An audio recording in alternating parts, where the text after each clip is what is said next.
Welcome. In this video, I'm going to introduce you to the polar coordinate system.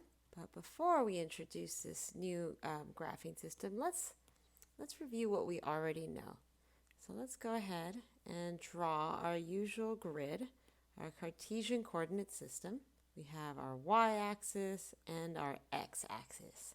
And if you're given any arbitrary point, say point P, and its coordinate is x, y, we can always sketch a triangle of this point.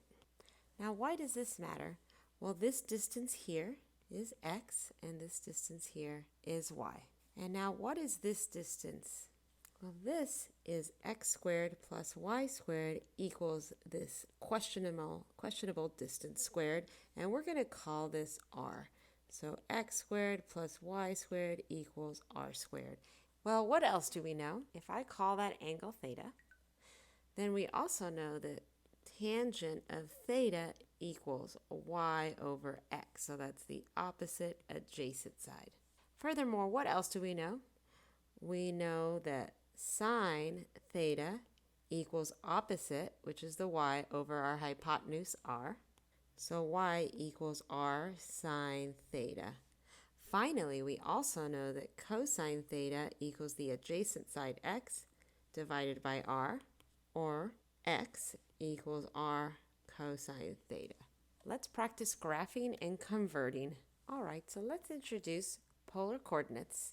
In the next series of videos, you'll learn how to work with polar coordinates, and eventually we'll start on calculus using polar coordinates. So again, rather than plotting points x and y on the usual Cartesian coordinate system, we're plotting points r, theta on the polar coordinate system, and you can see that below.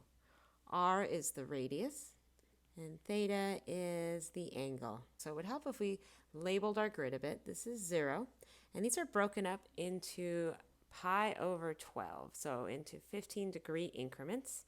And let's label all of these. So there it is. That's the point 2, 5 pi over 6. So let's do this again, and let's do this one in green.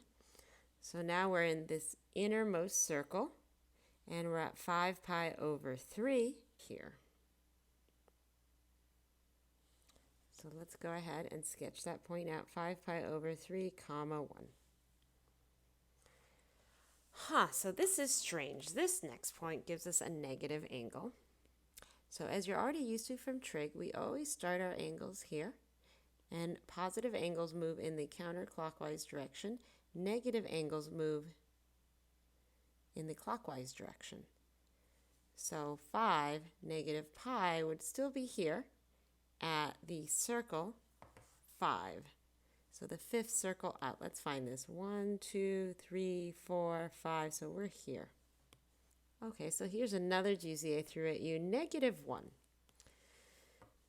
So 2 pi over 3. Let's start with this angle of 2 pi over 3. That's this angle here.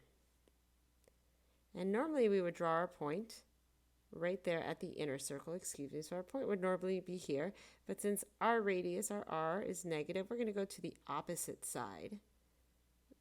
So that would be right over here. So that would share our point with the green one right there.